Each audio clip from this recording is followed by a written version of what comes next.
Boker Tov. Good morning. Good morning. Okay, so here we are, February, what is it, 9th? Yes, February 9th. I forget what day we are in Adar, but we're coming up to Purim. We're not far from Purim, which means we're not far off from Pesach either. So hope you're all getting excited about that in the Jewish community. I certainly am. Those are great holidays. I've written about a little bit about that for the Jewish Federation. So if you get the voice, there's we take some turns in writing an article for that as board members, and so check out my article in the Jewish Voice, which comes out next month again, and hope that inspires you a bit. But this morning, what I wanted to mention was, have you seen Bitcoin? Now, it's on the news today. Bitcoin's at 46,000 plus for Bitcoin. Oh my gosh. What does that tell you, folks? Okay, what that tells me, and what's really happening, is a real major phenomenon I've talked about several times. I've written about it, been mentioning it for years now. For the better part of 10 years, we have been making a shift in monetary theory.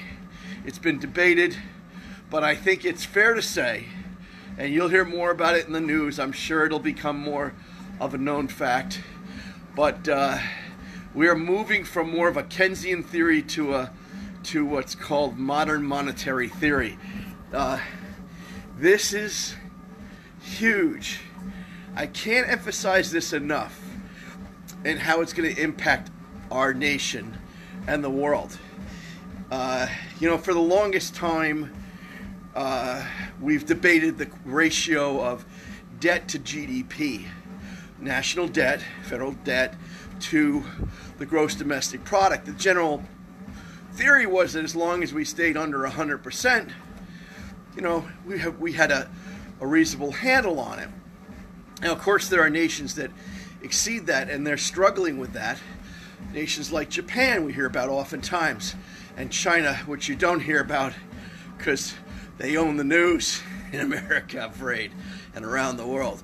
But anyway, in the U.S., we've been pretty well up until recently, like I say, the last 10 plus years, we had a fairly decent handle on that ratio. So in 1960, the ratio of debt to GDP was about 53%. Very safe number. Think of this as loan-to-value ratios that you are tested against for when you make a mortgage application. But you have also 1980. This is the surplus years of Clinton, when you had about 37%, somewhere around there. Then in 2000, we were back up to 59%, and it started to climb, and you started to hear talk about it. Well, if you haven't noticed, you're not hearing about it, right? You're not hearing about it. You're not hearing about debt to GDP. Why? Because they don't want to talk about it. Why? Well, when Obama took office, debt to GDP, let's put it this way. The debt was about $10 trillion. We had gone through the Great Recession, and a lot of debt was piled on with bailouts and whatnot, and a slow economy, which invariably leads to a rising debt, because in the traditional approach, in the Keynesian world, you spend money to stimulate the economy. The economy's slow, so tax revenues are reduced, so you end up increasing the debt. And the debt rose to about $10 trillion. Then we started a recovery. This is where it got interesting. With Obama, we started a it's the slowest recovery from a deep recession on history. But ordinarily with a recovery, you'd start to expect to see debt to GDP, or debt, going down, or at least not rising, right? What happened? Debt went from about 10 trillion to about 22 trillion, 21 trillion dollars with Obama. We doubled it, more than doubled it. Then Trump came in, and we had military spending that was significant to rebuild the military, and COVID hit. And so you ended the Trump years with about 20, let's say about 25 and a half, $6 trillion. Well, guess what? Debt to GDP at this moment, as of the 4th of this month, is 131%. Remember the safe number under 100? Remember those years we were at 50s? Well, now we jumped to 131%. Now, mind you, that's 131% before you tack on $2 trillion, thereabouts, with the COVID relief bill that they're passing through the Congress, which is filled with pork. Just absolutely loaded up with gifts to states that need bailouts, filled with pork. Now, Trump wanted to give $2,000 to every household that was in need. He had different definitions of need. He also had, did not want to see the pork. But, of course, Democrats were happy to pay the households and tie it right into a massive amount of pork. And so you have just tacked $2 trillion. So now we're over $30 trillion. We're going to be over $30 trillion. Because while this is happening, the debt is growing anyway. The deficit is increasing anyway at an astronomical rate. So when you tack on COVID relief, that just goes right on top. Right on top. Now, you're hearing about it because now that COVID relief is behind us, virtually, the next big agenda will be infrastructure. Now, Biden will try to take credit for it, of course. They'll ram it through without bipartisan input to speak of. But be it as it may, I'm not trying to make this a partisan matter entirely. Be it as it may, we can probably anticipate at least $3 trillion in infrastructure. And my guess is the number will be closer to $5 trillion. $5 trillion is going to be huge to certain states. Obviously, blue states. All right, it'll be huge to the blue states. New York will be a winner. California will be a winner. The losers will be Midwestern states. Obviously, you're not going to see it go towards ports for energy exports and other things that Trump would have done. You won't see it go towards pipelines, naturally. You'll see a lot of boondoggles. You'll see a lot of it is just letting states move their own infrastructure budget off to the federal government. So it's a lot of hoax and a lot of bullshit, but the bottom line is we're going to be spending another let's say, $5 trillion. That's on top of the increasing rate of the debt. Now, what are you looking at? $40 trillion coming up soon. $40 trillion in debt. So we went from Bush at around, prior to the Great Recession, around $4 or $5 trillion in debt, up to $40 trillion in debt. We've 10 times the federal debt. And we were worried about the federal debt and deficit 20 years ago, 15 years ago. But what don't you hear about? You don't hear about this. Why? Because we've gone to modern monetary theory. Now, modern monetary theory is essentially using the same mechanisms as Keynesian and other monetary theory. It's the same idea. Maintain full employment, try to keep a low lid on inflation. How do you do it?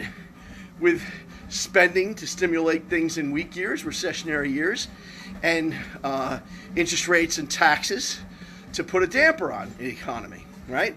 So the mechanisms for monetary policy haven't really changed much.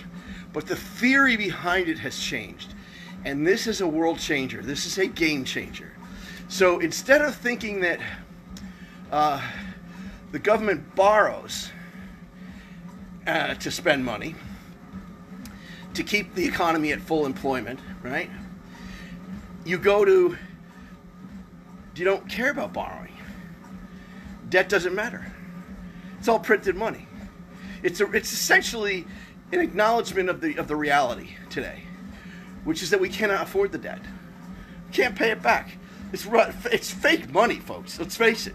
It is fake money. It's fiat.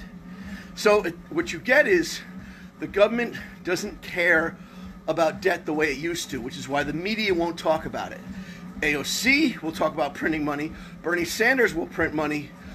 But the media won't tell the story about this shift I'm talking about. They won't talk about the debt. So what happens is, and honestly, how unsustainable it is. Why? Because it's sustainable as long as you print the money. Until what? Until inflation. Now, inflation's been kept under, but it won't be for long. Gas prices are going up. Other materials prices are going up. Okay. And when infrastructure kicks in, watch out. Okay. In the last week and a half, I bought miners. In the last week, I made $10,000 on miners.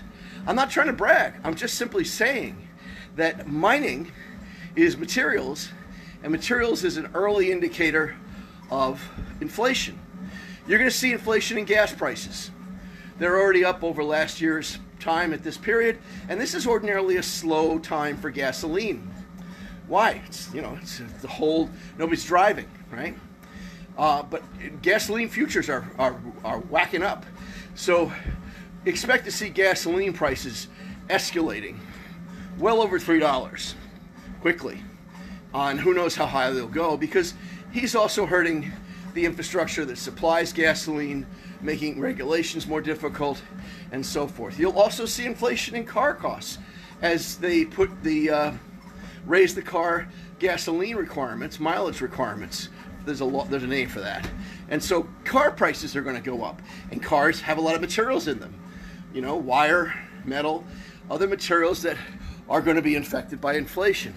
So when I said, did you see Bitcoin this morning at 46,000, which is insane. What is it saying to you? Is money is worthless. Cash is going to be, well, it's fake anyway, but what you're going to start to realize is that, cash in the bank is pretty much worthless because it's just going to go down in value significantly. What's worth something? Harder assets, which is why there's been a flock to things like precious metals. You've seen, I remember I used to buy and sell silver. I'd buy it around 15. I'd sell it around 18 or 20. Now, it's on its way to, it could be on its way to 50, which is the high ever. Okay, so in any event, modern monetary theory is changing everything. And here's the problem. It's fun right now, folks. But as they say, this never ends well. It's not the first time governments have printed money. All right? Should be familiar to anybody in Germany during the 30s. Anyway, so what happens when inflation shows up? Well, remember, the mechanisms are the same. So what does the government do? It raises taxes to slow down the economy, and it increases interest rates to slow down the economy and deal with inflation, since you have to have a reasonable relationship between inflation and interest rates, right? Now, here's the problem. Here's where we run into the problem. I don't think it's this year. It may not be next year or the year after that. The punch bowl is getting filled. Okay, but here's the problem. Inflation will come back.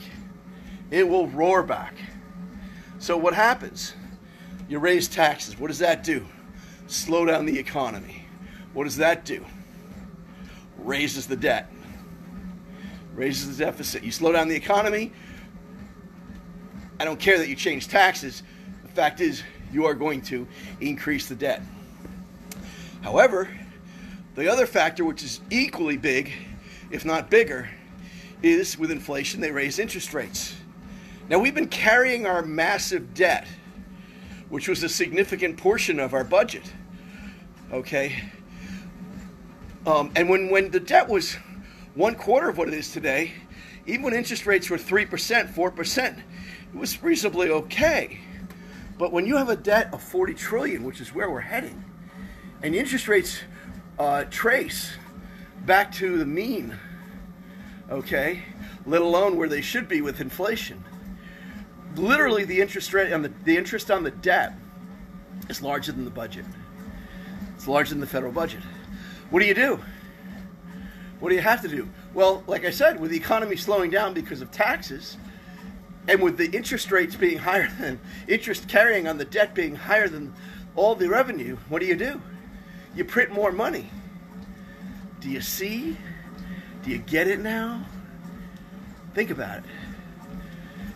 You've now got the vicious cycle that I'm trying to tell you is coming. I don't know whether it's this year. I don't think it is. I think we'll have fun this year. Next year, I suspect we might have some fun too. But at some point along the way, the debt is entirely unsustainable. The interest rates make the carry cost on the debt larger than the budget.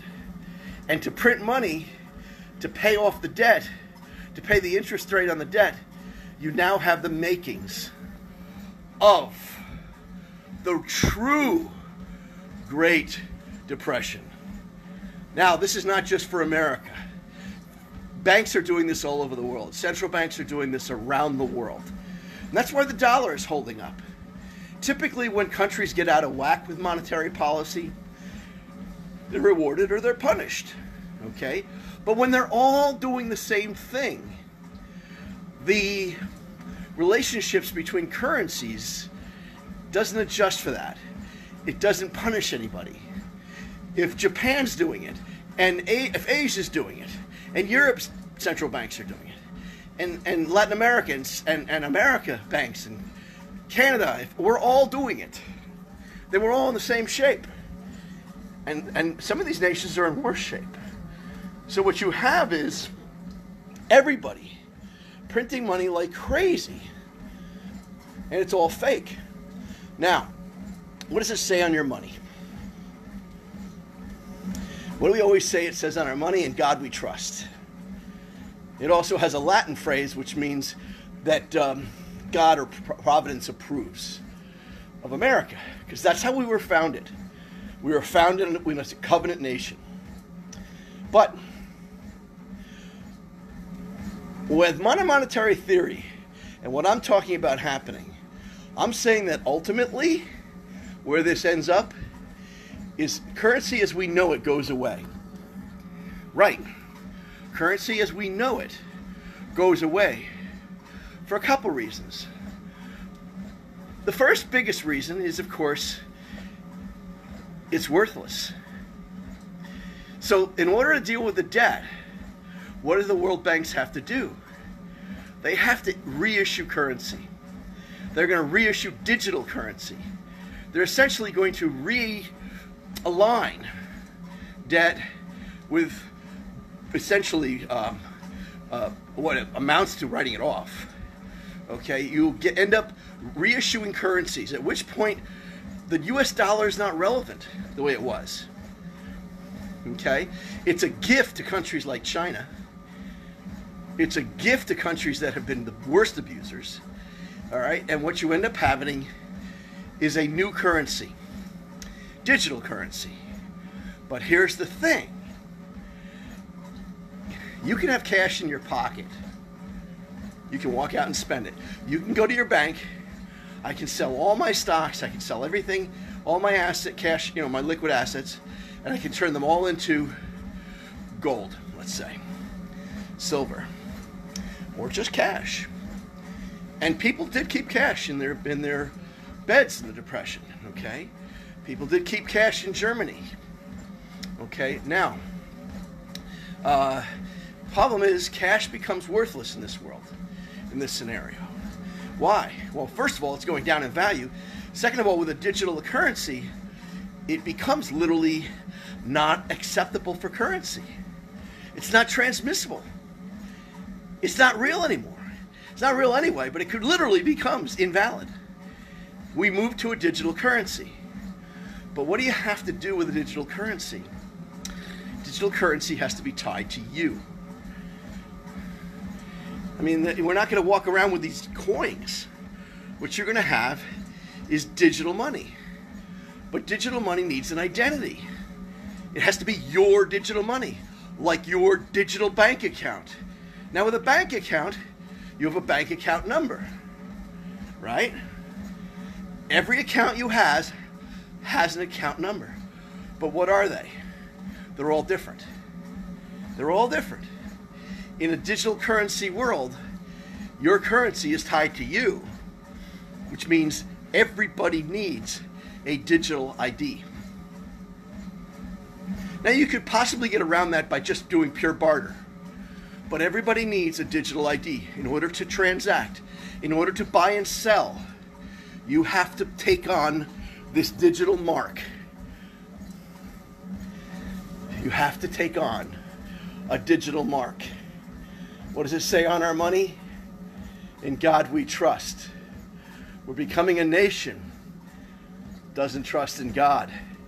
And what's also on that money is the basis of our founding of America. That God, providence, looked over America. You can't deny fulfillment of prophecy with the creation of the state of Israel. Prophecy was that they would be gathered back. Okay? That is, the Isaiah and so on, the prophets talked about this. Daniel's prophecy, was as such. Okay, so here's the thing. You better be wondering about this monetary theory thing a little bit more and how it relates to your relationship to God. America may stop believing in God, but doesn't mean we have to. Doesn't mean I have to. Doesn't mean you have to. Okay? Doesn't mean you have to stop putting your faith in God. But as a nation, if we do remove our faith in God, which is what's happening, as the Time magazine wrote about in '62, God is dead in America. Well, if we withdraw our faith in God, what will God do? God will withdraw his covenant. Some say that has happened. That has just happened. Has recently happened. That leads to judgment. Some say that. That would be the end of times discussion, which we're not having. But I will say that digital currency is coming. And that explains Bitcoin at 46,000. Unbelievable. Unbelievable. But you know what's even more unbelievable? That we're going to be at $40 trillion in debt in not too many years at the rate we're going. And you know what? We simply can never pay that back.